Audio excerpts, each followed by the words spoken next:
Good morning সবাইকে। কেমন আছো সবাই? আশা করছি সবাই ভালো আছো, সুস্থ আছো। চলে আসলাম আবার নতুন ভিডিও নিয়ে, নতুন ব্লগে।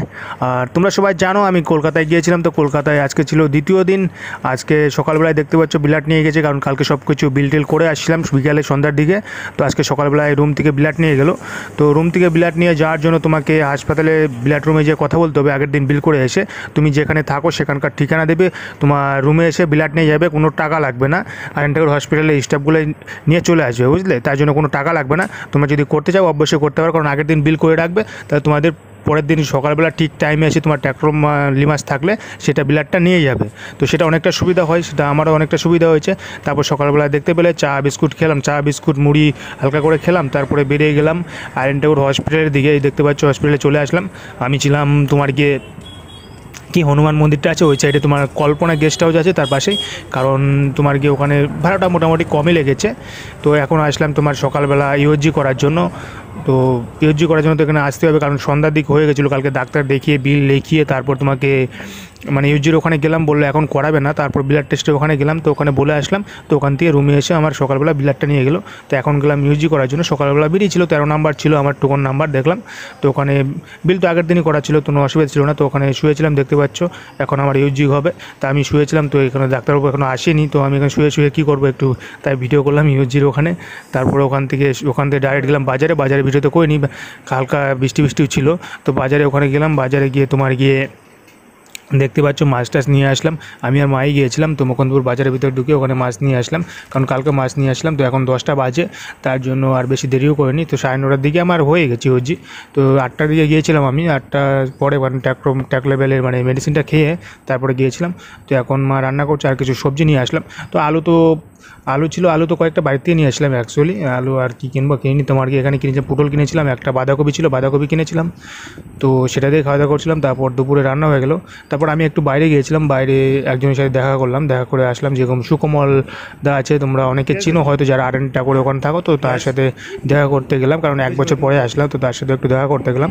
তো সেখানে দেখা করে এসে তোমার কি এখন রান্না করছে। তো দুপুরে রান্না খাচ্ছি, চান টান হয়ে গেলো।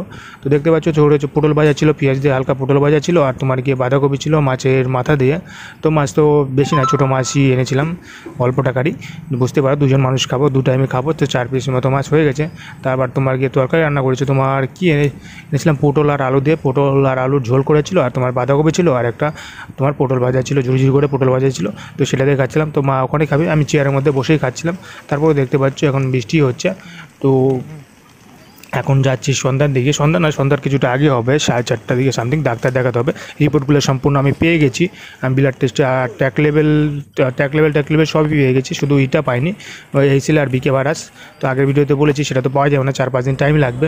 তো সেটাই আর এন টাউন হসপিটাল দেখতে পাচ্ছ, দেখে নিয়ে তোমার ডাক্তার দেখানো হয়ে গেল, সব কিছু ঠিকই ছিল, মেডিসিন লিখে দিল। তো এখন মেডিসিন নিয়ে আসলাম। তো 4 মাসের একদম মেডিসিন নিয়ে নিলাম। তো মেডিসিনের টাকা এখন কত পড়ে অবশ্যই নেক্সট ছোটো ভিডিওতে তোমাদের সাথে একটু শেয়ার করব।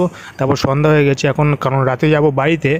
তো এখন তোমার গিয়ে 8টা বাজে সামথিং, 8টা পার হয়েছে। তো 8টায় এখন খাচ্ছি, কারণ খাওয়া দাওয়া করে বেরিয়ে যাবো, কারণ ট্রেন আছে আমার শিয়ালদহ থেকে রাত 10:30টায়।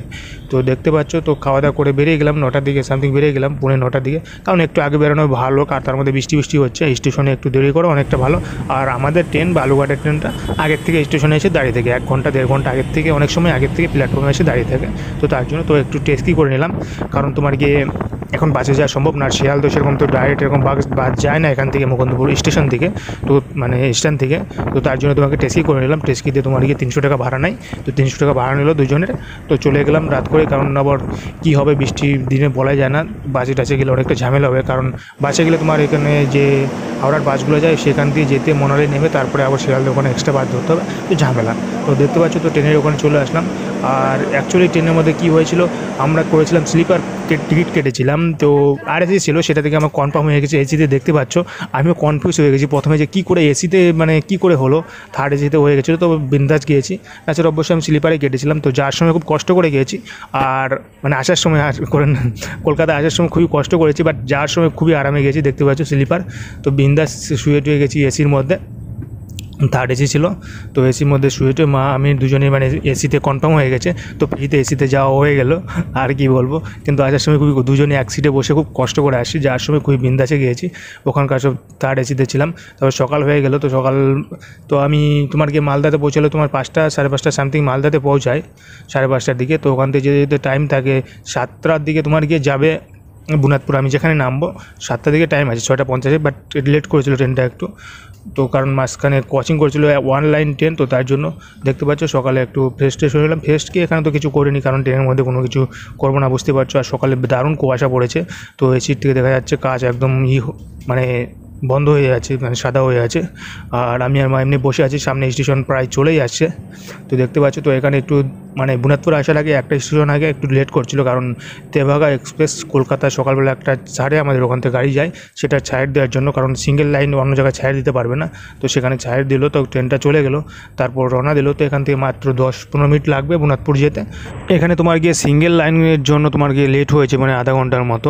না স্যার, যেখানে আমি বুনাদপুরে আমি 6:50 পৌঁছে যাই, আর সেখানে আমাকে 7:20 আমাকে বুনাদপুরে নামিয়ে দিল, মানে আধা ঘন্টা লেট করলো। একটা ট্রেন কোচ হলো, তার জন্য বুঝতেই পারো। আর সিঙ্গেল লাইনে এটাই অসুবিধা, খুবই মুশকিল।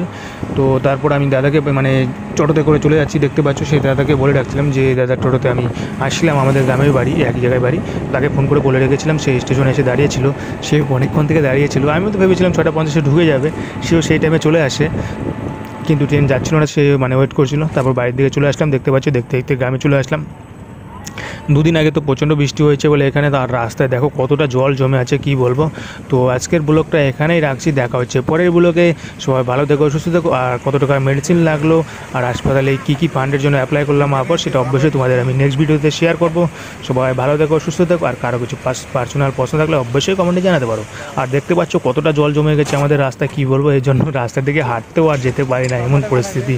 ওকে, দেখা হচ্ছে পরের ভিডিওতে।